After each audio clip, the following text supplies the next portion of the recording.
No? So we'd like to make a trip to the other store. It looks like quite a few people would say yes to that. 75%, 25%. Anyone any thoughts about this? Why did you choose yes versus no? So first question, did you get randomized or no? Well, we'll talk about that in a second. Anyone want to say something about why they chose yes? Did it seem like a good idea or a good deal?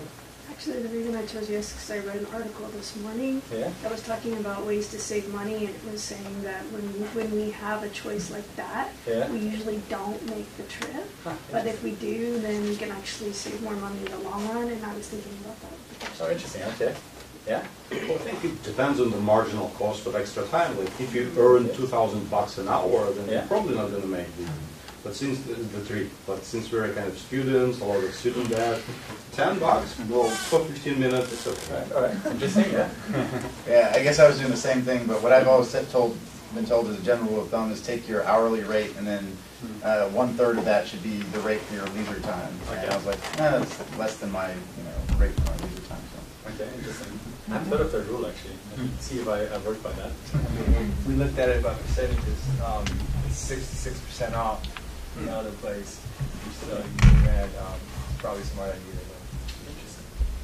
I did that as well, actually, like all the calculations, and I thought about how much I earn per hour and things like that. But realistically, at the end of the day, if I'm already in one place, I'm not going to go somewhere else. Interesting. I couldn't be bothered. So the math didn't work out? No, I mean, I did the math. Yeah.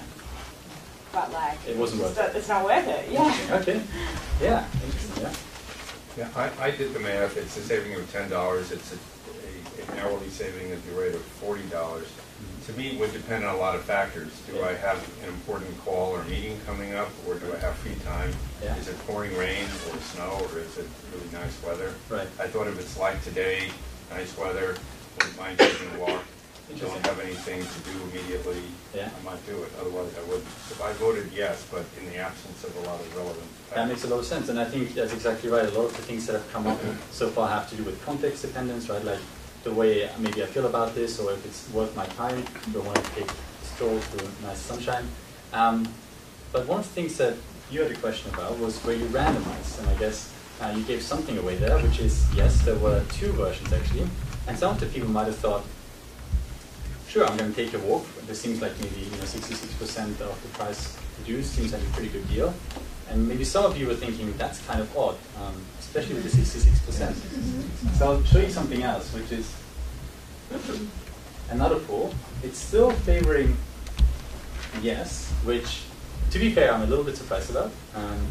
For other times I've done this in most classes, it turns out that no is quite a bit stronger. But you can already see there's something else going on, which is more people seem to think it's not worth the trip than before. Before it was only 25%, now we're close to 40. And I guess if someone wants to say something to why they chose no, it might be interesting to hear that as well. Yes. So I don't know if everyone said this, but mine said that I was also buying a jacket for $15. And so I think I immediately started comparing 15 to 125, and 15 seemed like not a big deal. And then I was only saving $10, so then it just seemed like it just was marginal. Right. Right. Interesting. So was my favorite part. Now, a couple of you are just sitting around thinking there's definitely something weird going on, because it's definitely not $125 that this was costing. So let's look at this. Specifically, we had two versions, and one of them read this, which is you're buying a jacket for $125 and a calculator for $15.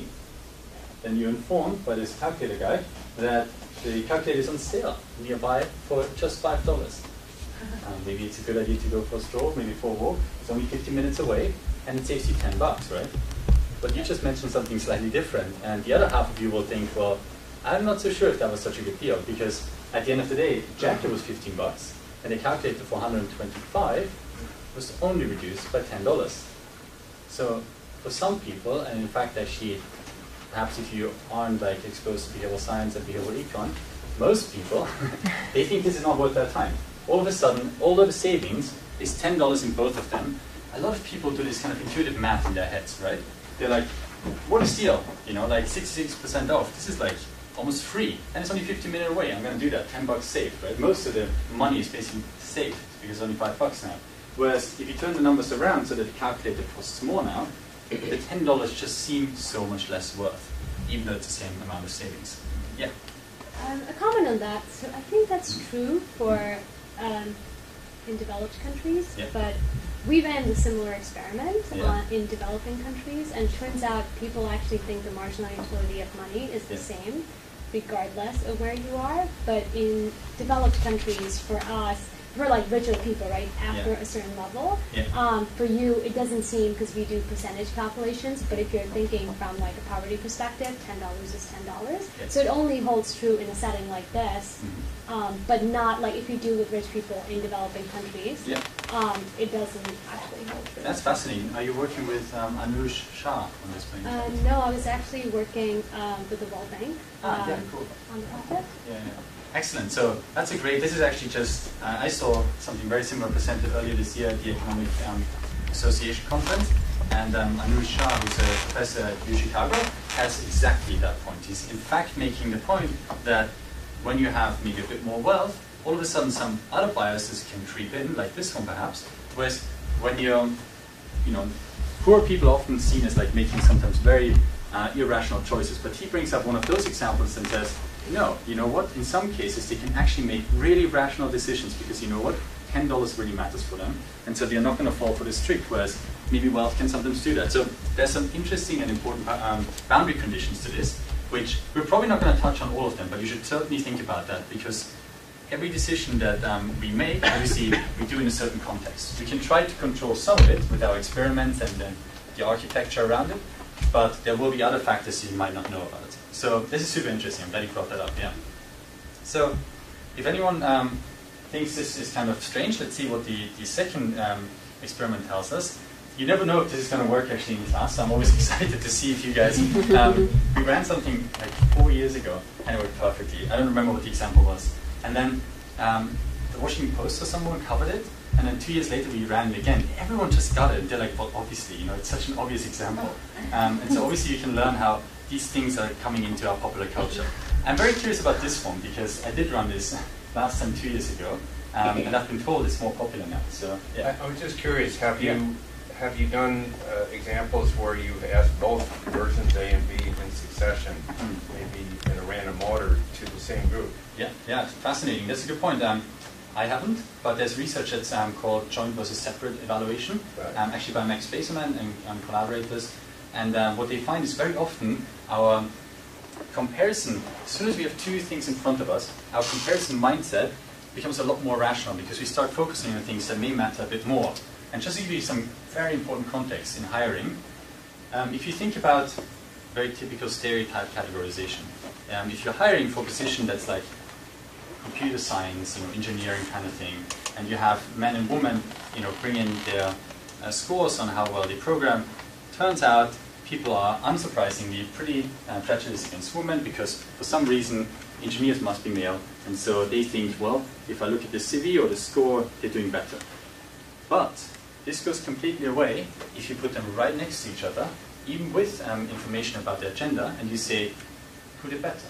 Instead of having them just look at one of them, and then they start bringing in all the this implicit bias that like discriminates perhaps against women who might be just as good or better in programming, and just looking at one applicant at a time can make you much more biased. And if you look at both of them, you're like, well, clearly either the woman or the man was better or not. And so then you can make a decision that the bias goes away mostly.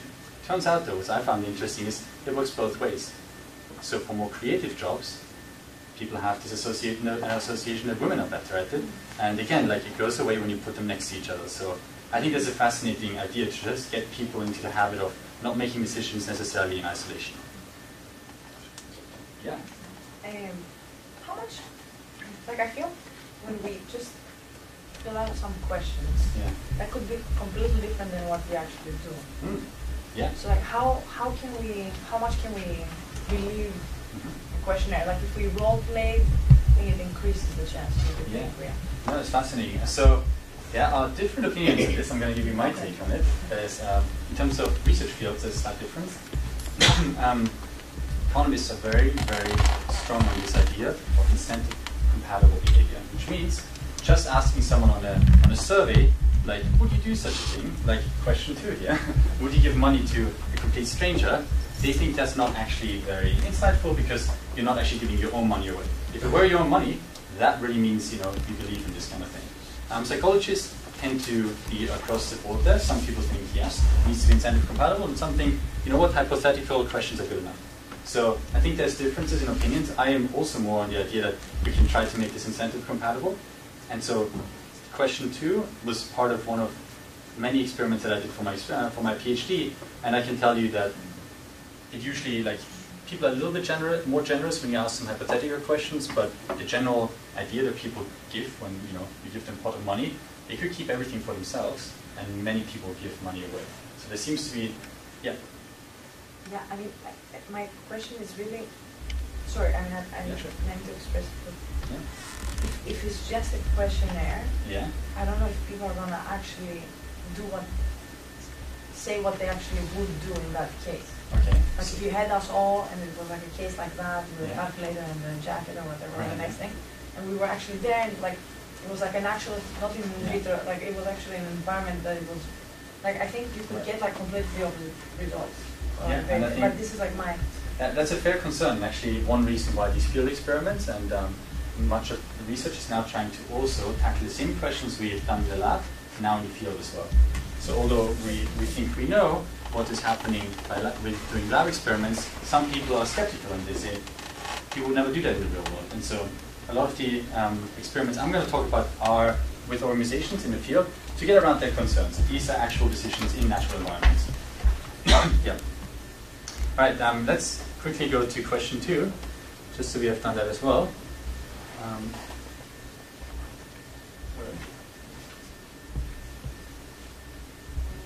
So this was the first group. Let's see. Most people give $5. 16-17% give nothing. We have, I think this is 1 or 2 outliers out here who give $8, very generous. Wherever you are, that's very nice of you. And a couple of people down here. All right, this is the first group. So again, you were randomized. One version of the text and then another version of the text. And let's quickly look at the other one. And this one looks more, you know, a bit more dispersed, I would say. So there's still quite a lot of people at 0, fewer people at 5, a bit more at 3.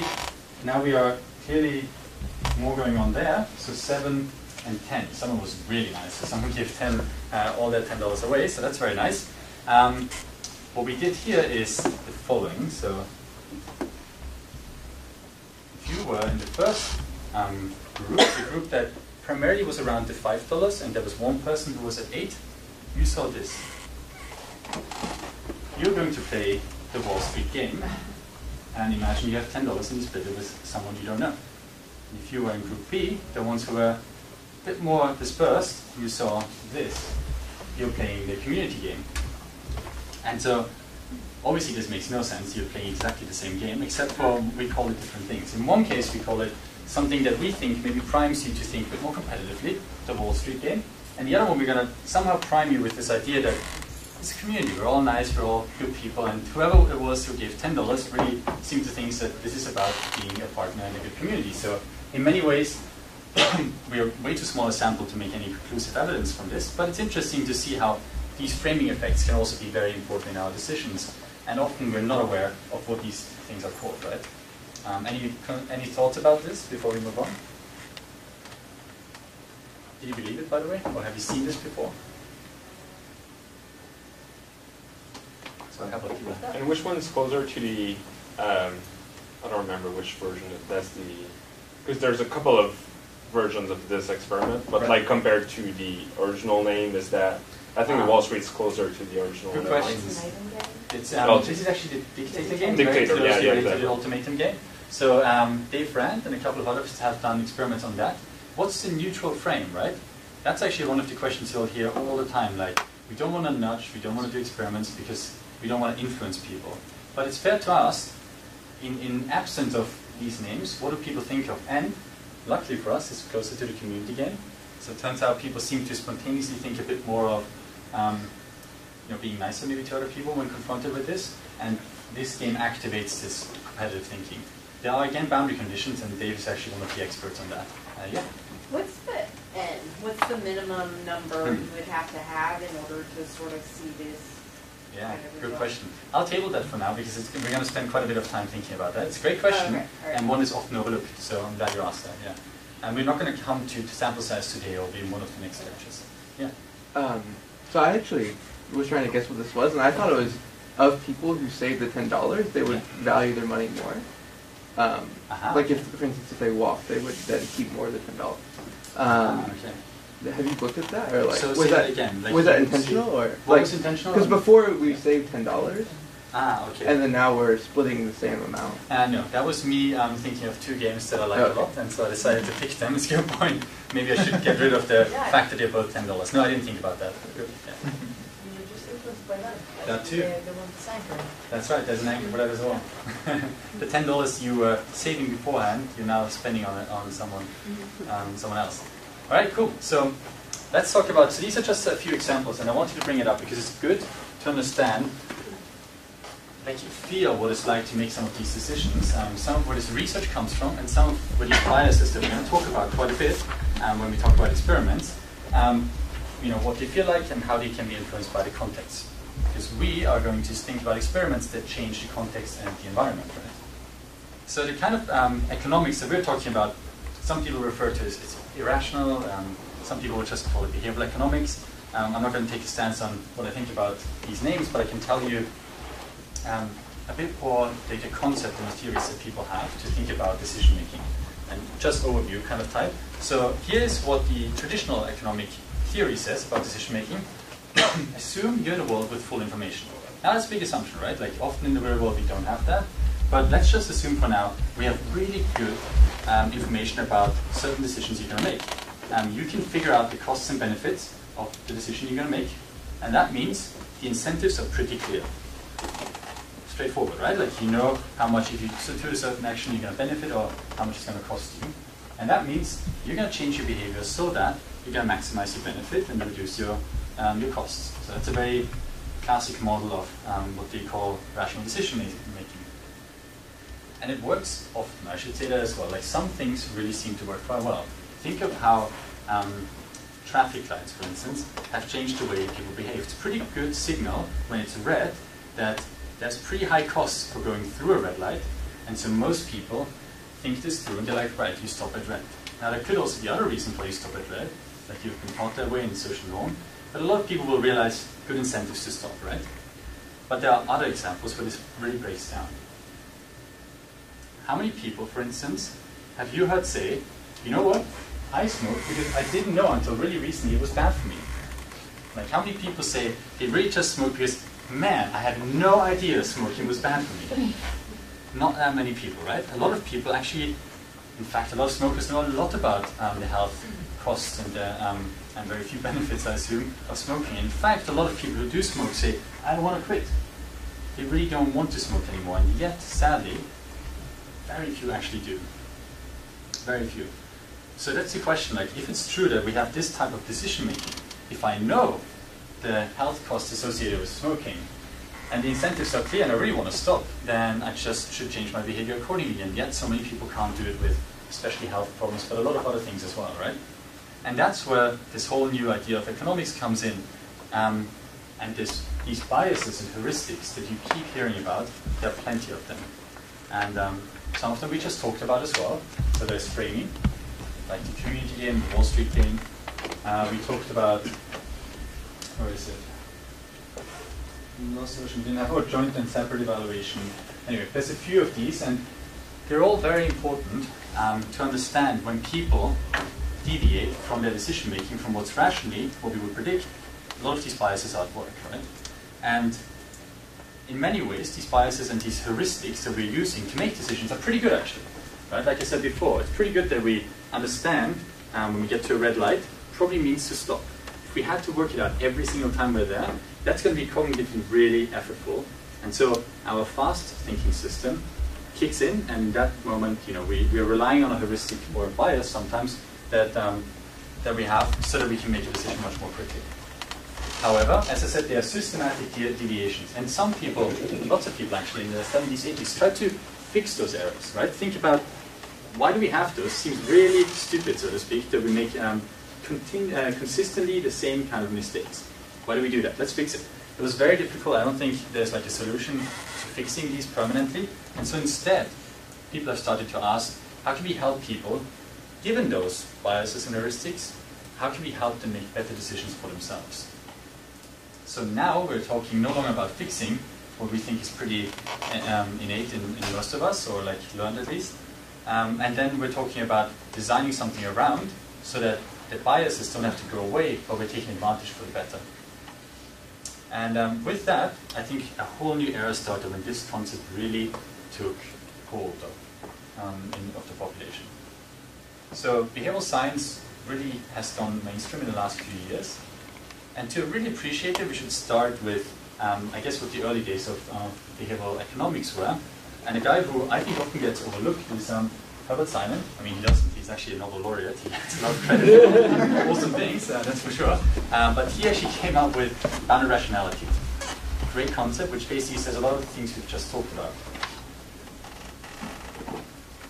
And particularly, he talked about the fact that given information, it's sometimes very difficult to obtain all of the information necessary. It's also difficult if we have all of the information to always go through this cognitive effort. Sometimes our brains just can't make the best decision, even with all information is available. We do our best, we have this bounded rationality. And this was really crucial in the development of what later very popularly became known as behavioral economics. And these two guys, Taubman and Tversky, wrote several papers really documenting these deviations that we just talked about, these heuristics, these biases. And actually, Taubman is also a Nobel laureate, and obviously Tversky would be too if he had lived long enough to get it, but unfortunately not. So these are really important people who we have to thank for a lot to understand decision making in this new concept. I would definitely recommend, if you ever want to read a bit of the research behind this, this is a famous paper in Econometrica about loss aversion, prospect theory, and this is like a science paper summarizing most of the heuristics that we mentioned before.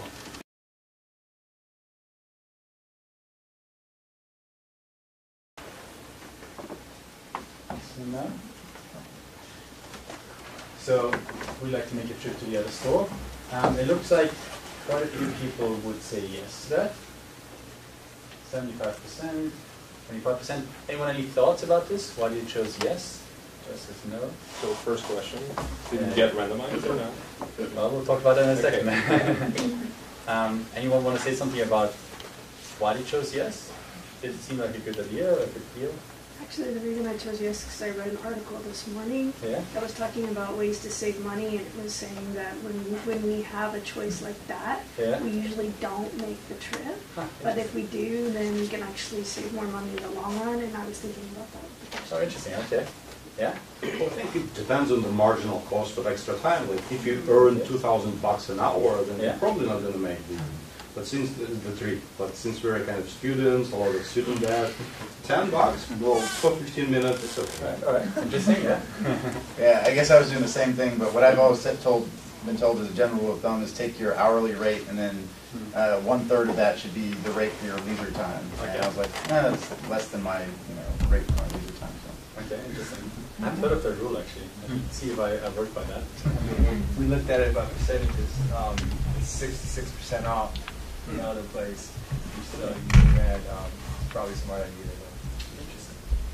I did that as well, actually, like all the calculations, and I thought about how much I earn per hour and things like that. But realistically, at the end of the day, if I'm already in one place, I'm not going to go somewhere else. Interesting. I couldn't be bothered. So the math didn't work out? No, I mean, I did the math. Yeah.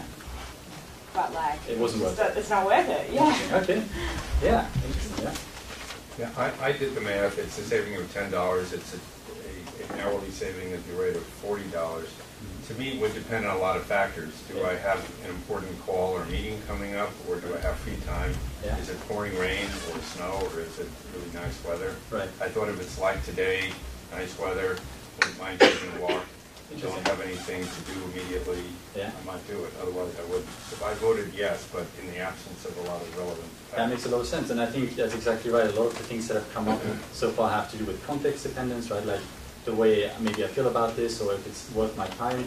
And I guess if someone wants to say something that to why they chose no, it might be interesting to hear that as well. Yes. So I don't know if everyone said this, but mine said that I was also buying a jacket for $15.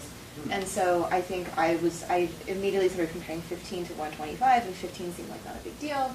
And then I was only saving $10, so then it just seemed like it just was marginal. Right. Right. Interesting. So was my favorite part. Now, a couple of you guys are sitting around thinking there's definitely something weird going on, because it's definitely not $125 that this was costing. So let's look at this.